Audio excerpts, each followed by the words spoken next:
E eu tenho, deputado Marcos Pereira, deputado Altair Moraes e o Ed, observado que essa polarização política que o Brasil está hoje atravessando, e eu acredito que o período, em toda a história de democracia do Brasil, seja um dos momentos em que mais esteve polarizado, até por conta das redes sociais, as pessoas estão mais informadas do que em anos anteriores.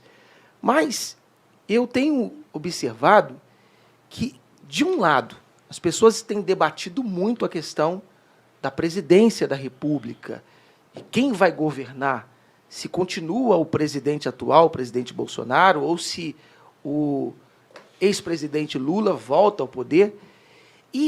Ou se tem uma terceira via. Ou se tem uma terceira via.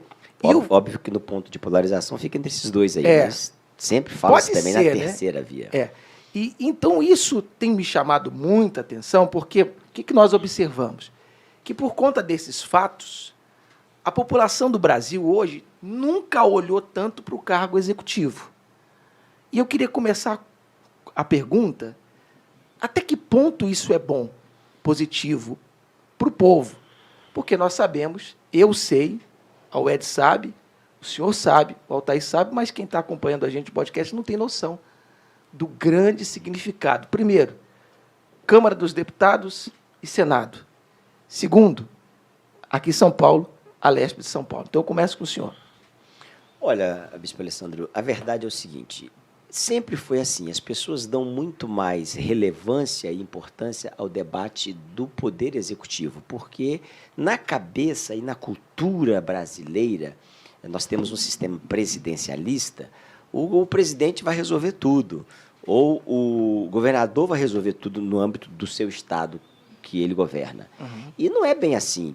O sistema brasileiro ele foi criado e espelhado no sistema americano, da tripartição de poderes. O poder ele é dividido entre três, o executivo, o legislativo e o judiciário.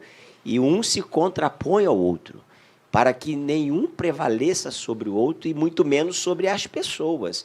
Quando Montesquieu, isso lá muitos anos atrás, criou esse sistema de tripartição de poderes, a ideia era justamente proteger o cidadão. Veja que a ideia é proteger o cidadão do poder estatal, seja ele jurídico, seja ele legislativo, seja ele executivo. E, aliás, eu não quero aqui ser muito filósofo, não sou filósofo, mas tem um livro chamado Leviatã, de Thomas Hobbes, que dizia que o Leviatã, aquele monstro, é o Estado. E quem protegerá os cidadãos do Leviatã, do Estado? Então, a pessoa, obviamente, recorre ao seu parlamentar, no caso do âmbito federal, o deputado federal ou o senador, no âmbito estadual, o deputado estadual, para que represente os interesses e as ideias dela no legislativo, que é quem tem o poder de elaborar e aprovar as leis. Mas também não só elaborar e aprovar as leis, mas fiscalizar a atuação do executivo.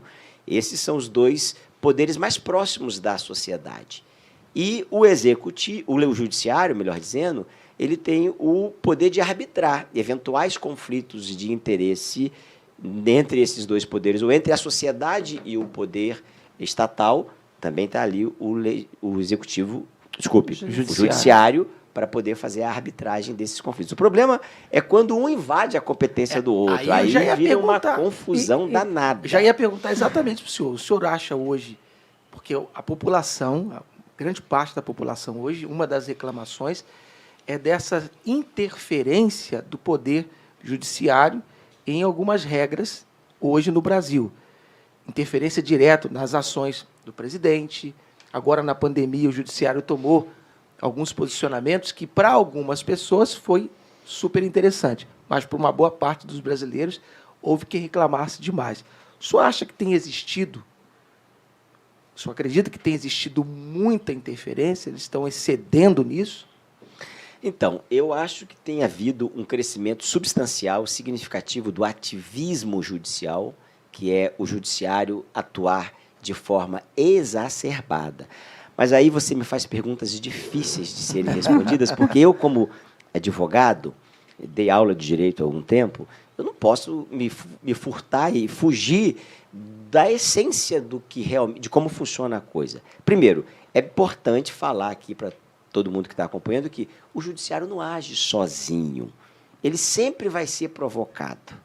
Não existe do juiz, ou do ministro, ou do desembargador, no caso da Justiça Estadual, né, Altair? Sim. Ou do ministro, no caso de um tribunal superior, ele chegar lá e fazer algo, ele agir. Geralmente, ele é provocado por alguém. E, geralmente, essa provocação é feita pelos polos que estão fazendo o debate político. Não sei se Pelos não sei se próprios, você né? Pelos próprios, pelo pelos Poder próprios. Legislativo e Sim, pelo Executivo. eu vou explicar, Wendy, rapidamente, se me permite. Olha só, veja bem. O que acontece? Tem um princípio chamado princípio da inércia do Poder Judiciário. Quer dizer, o Judiciário não pode agir, ele é inerte. Parado, fica ali, fixo. Aí alguém vai lá, não resolveu entre nós dois aqui um conflito, aí um de nós dois, que está insatisfeito, vai lá e provoca ele. Aí também tem um outro princípio que diz que ele não pode negar a resposta. Direito. Então, ele tem que dar uma resposta. O problema é quando ele exagera no tamanho ou na dose da resposta. O problema é quando ele ultrapassa o limite daquilo que ele foi provocado. A isto se dá o nome de ativismo judicial. Isso nós temos visto, sim, no Brasil, crescer demasiadamente. Veja você, um juiz de primeira instância dá uma decisão liminar e o presidente da República não pode nomear um ministro, como já aconteceu aqui no Brasil recentemente. E isso é ativismo judicial. Porque, na verdade, quando alguém provoca um juiz de primeira instância para que o presidente da República, seja ele quem for, não possa nomear um ministro, o que o juiz de primeira instância tinha que dizer? Não sou eu que posso dizer isso. O juiz de primeira instância não tem... Não é minha competência. Não tem competência. E aí, competência não é no sentido de que ele não sabe fazer, é de que não cabe a ele fazer isso. Não é da alçada dele. Da né? alçada, exatamente. Quem pode cancelar uma decisão do presidente da República? Somente a Suprema Corte do país. É assim também nos Estados Unidos. Agora, o juiz lá de primeira instância dá uma decisão, não, o presidente não pode nomear o ministro. Isso é ativismo judicial. Aí está o problema. Ele foi provocado e ele tem que dar uma resposta. Qual deveria ser a resposta nesse caso? Não é minha competência. Só que quando ele decide e diz, não pode, aí tem o problema da interferência do poder no outro.